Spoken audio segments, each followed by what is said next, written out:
Em Gênesis 18, é Deus quem aparece para Abraão ou são anjos? Eu pergunto isso porque eu uso esse texto para provar que existe uma trindade. Mas um colega disse que não é Deus. Ele também crê na trindade, ele diz que são anjos. Resposta: não, o que você encontra em Gênesis 18 não é uma aparição da trindade, mas é uma aparição do Senhor Jeová e de dois anjos. O Pai e o Espírito Santo nunca aparecem em forma humana.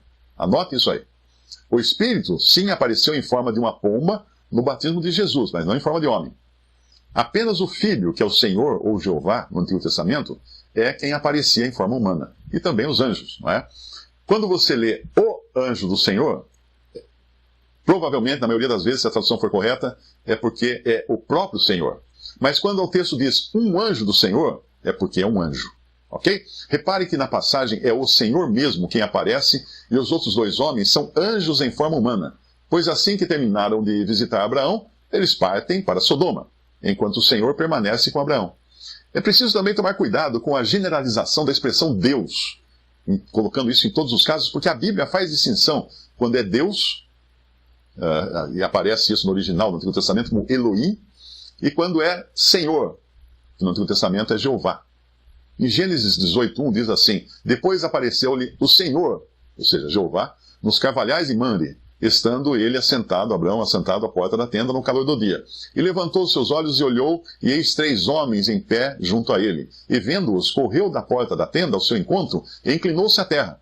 Então viraram aqueles homens os rostos dali, e foram-se para... Agora eu fui para o versículo 22. E foram-se para Sodoma.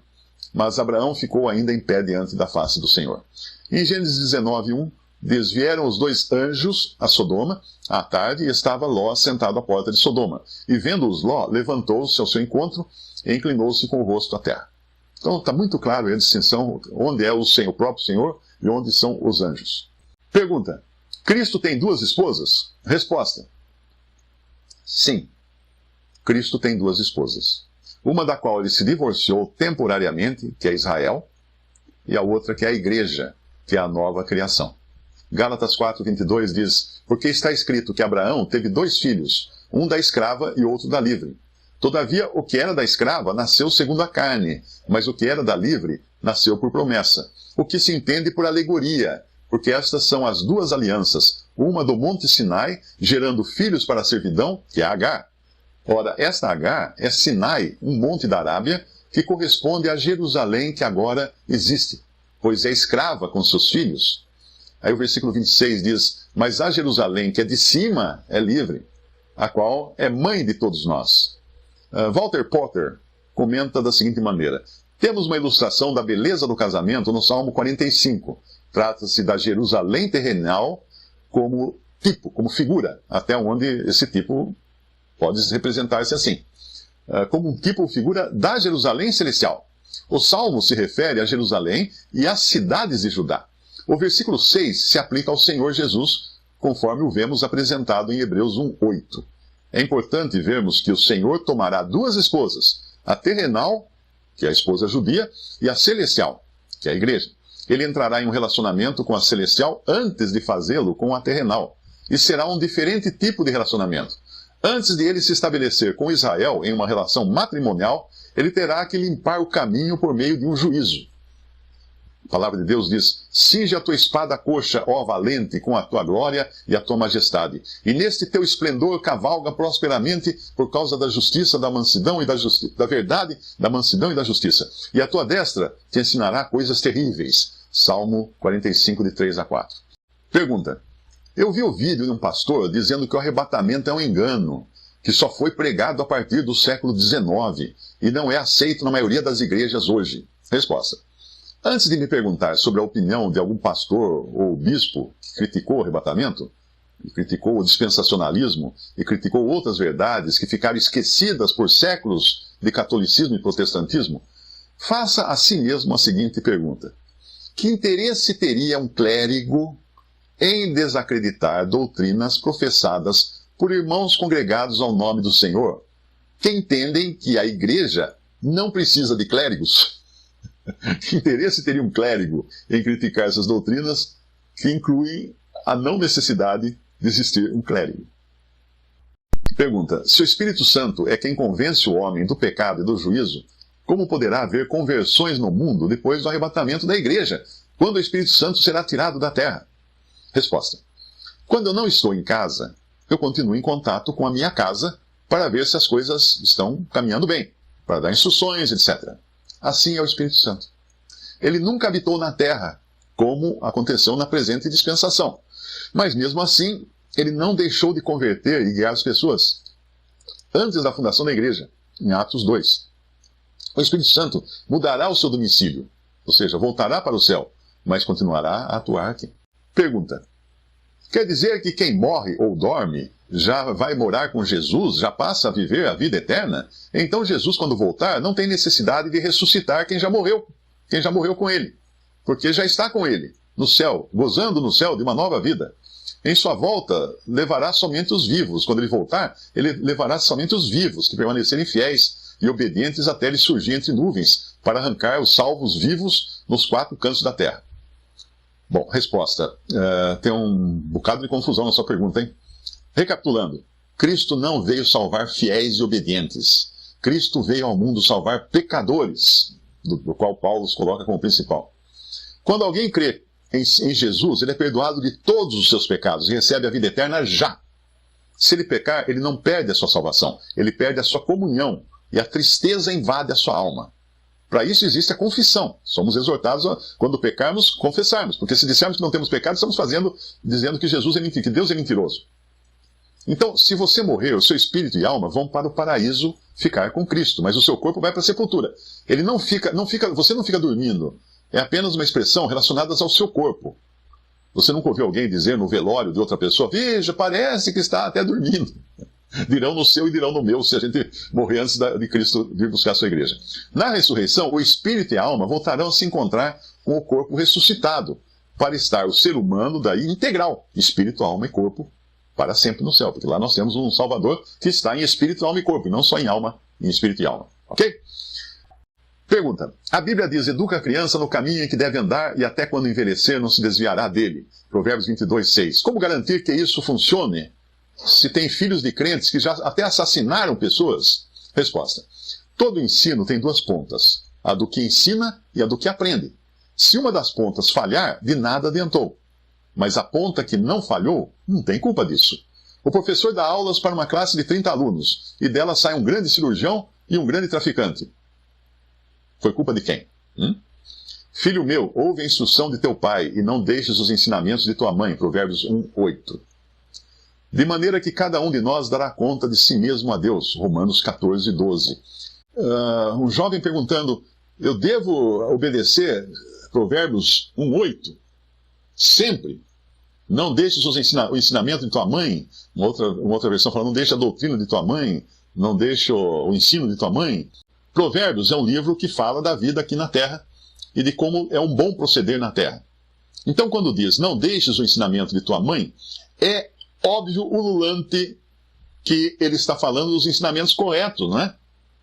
Porque se a mãe for ensinar o filho a tomar droga, ele deve sim deixar o ensinamento, porque a Bíblia é contrária ao filho tomar droga. Então não é o ensinamento da mãe que é a palavra final. Então precisa ter um senso crítico aí nas coisas quando você lê a Bíblia. Ele está falando dos ensinamentos que estão de acordo com a palavra de Deus. Porque Pedro, alguém pode falar assim: mas a mãe é autoridade sobre o filho. Sim, a mãe é autoridade sobre o filho. Assim como os sacerdotes de Israel eram as autoridades no tempo de Pedro. E quando as autoridades disseram para Pedro não pregar mais aquele nome de Jesus, o que Pedro falou? Antes importa obedecer a Deus do que aos homens. Então, mesmo assim, mesmo que as nossas autoridades ordenem que a gente faça coisa que está contrária à Bíblia, nós não vamos fazer. Simples assim. O pai cristão receberá galardão por sua dedicação, o pai e a mãe, né, em ensinar, mesmo que seu filho seja um criminoso condenado à morte. Acabe sendo um criminoso condenado à morte, o pai e a mãe ainda assim não foram culpados se eles ensinaram conforme a palavra de Deus. Pergunta: como que uma pessoa pode ser um anticristo se ela nem conhece o verdadeiro Jesus? Eu acredito que os anticristos são aqueles que conheceram o verdadeiro Jesus e negaram depois. Em questão de pessoas, eu penso assim, mas em questão de organização religiosa, eu acredito que as igrejas falsas, Elas sim são anticristo. As pessoas sinceras que estão sendo enganadas precisam conhecer o verdadeiro Jesus, e se os verdadeiros discípulos de Cristo não pregarem a elas, como vão conhecer e ser libertas e herdar a salvação? Não estaria aqui se não tivessem me falado sobre esse Jesus que os evangélicos pregam. Pouquíssimas testemunhas de Jeová vão querer ouvir. Eu sei disso porque vivi 17 anos com elas. Se apenas uma ouvir e se arrepender, o céu ficará muito feliz. Resposta: não precisa se preocupar. Nem se preocupe. Você foi alcançado e creu em Jesus, não foi? Então, não se preocupe, porque o Espírito Santo ainda continua agindo e não deixará escapar uma alma sequer daquelas que foram destinadas à salvação. Atos 13:48 diz assim: os gentios, ouvindo isto, regozijavam-se e glorificavam a palavra do Senhor, e creram todos os que haviam sido destinados para a vida eterna. Alguns aqui vão odiar a existência desse versículo, vão arrancar a página, né? Todos os que haviam sido destinados para a vida eterna. Então, aqueles que Deus predestinou, Ele salvou. Complementando, ao contrário do que você escreveu, a Bíblia não diz que organizações religiosas sejam anticristos, mas ela fala isso em relação a seres humanos, não a organizações. A organização religiosa pode ser anticristã, mas um anticristo é um ser humano. 2 João 1,7. Porque já muitos enganadores entraram no mundo, os quais não confessam que Jesus veio em carne. Entenda aqui que confessar que Jesus veio em carne equivale a dizer que ele existia antes de encarnar, porque é Deus. E não confessar que Jesus veio em carne equivale a dizer que ele não é Deus. Este tal é o enganador e o anticristo. Olhai por vós mesmos para que não percamos o que temos ganho. Antes recebamos o inteiro galardão. Todo aquele que prevarica e não persevera na doutrina de Cristo, que inclui a sua divindade, a doutrina de Cristo inclui crer na divindade de Jesus, não tem a Deus. Quem persevera na doutrina de Cristo, esse tem tanto o Pai como o Filho. 2 João capítulo 1, versículo 10, se alguém vem ter convosco e não traz esta doutrina, que doutrina? A doutrina de Cristo. Não recebais em casa, nem tampouco o saudeis, porque quem o saúda tem parte nas suas más obras. Aí vem um e fala assim, mas então não devo saudar nenhum testemunho de Jeová, nem meu chefe, nem o entregador de pizza. Não, o seu chefe você saúda porque ele não vai até você para levar a doutrina errada. E ele é seu chefe, você o respeita, evita falar de religião e seja feliz. E o entregador de pizza, se ele for testemunho de Jeová, não vai deixar de receber a pizza. Receba a pizza, agradeça, lembre-se de dar gorjeta e até logo. Se ele vier falar assim, olha, eu queria aqui apresentar a nossa sociedade, Torre de Vigia, eu falo assim, amigo, bye, fecha a porta. Ok? A resposta para essa primeira pergunta é que é doença. É uma doença mental que precisa ser tratada.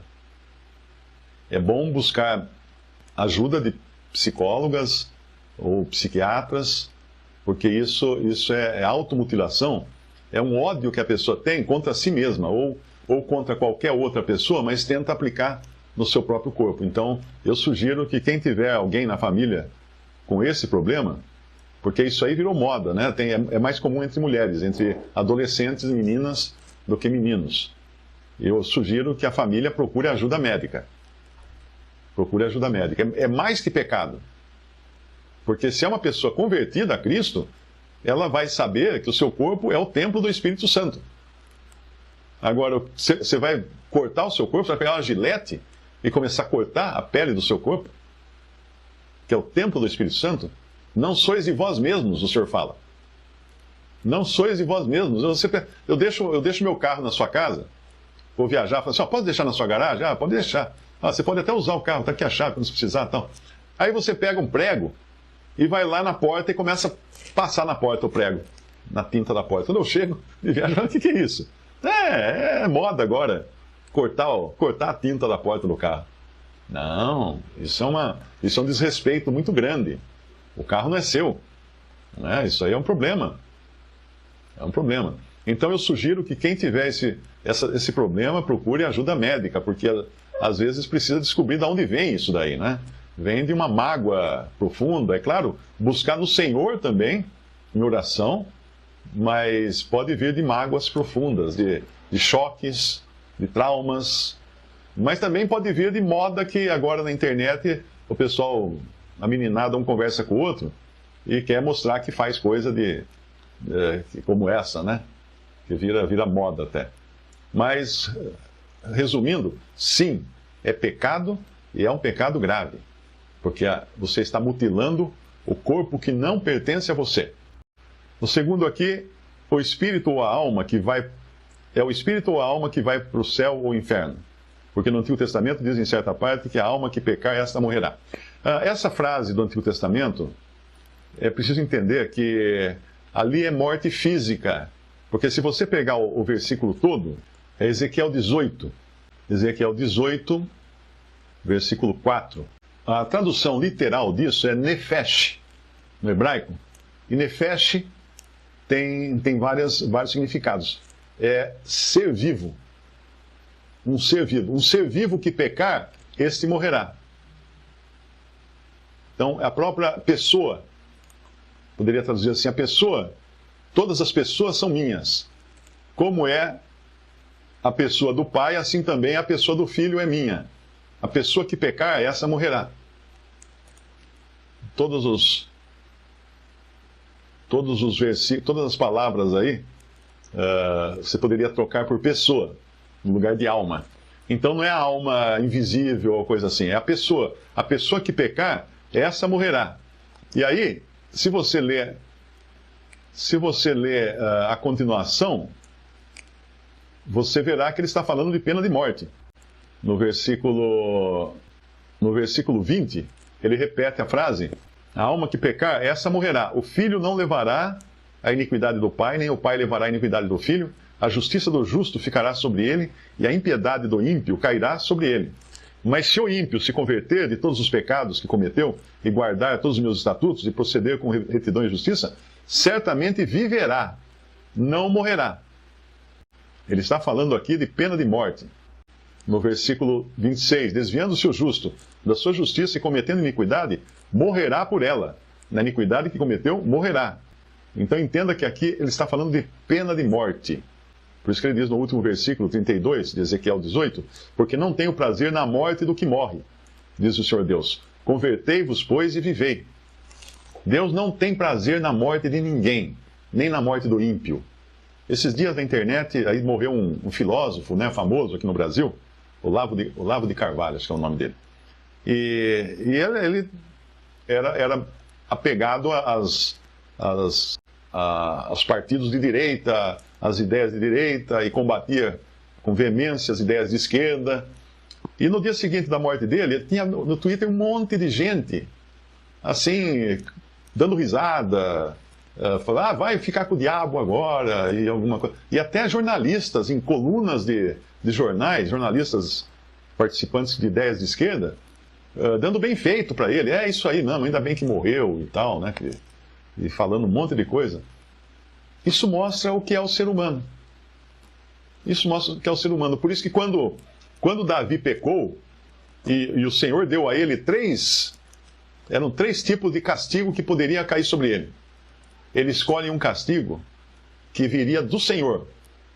E ele fala no versículo 2 Samuel, capítulo 24, versículo 13, o profeta Gade vai falar com Davi e fez-no saber e disse-lhe: queres que 7 anos de fome te venham à tua terra, ou que por 3 meses fujas de teus inimigos e eles te persigam, ou que por 3 dias haja peste na tua terra?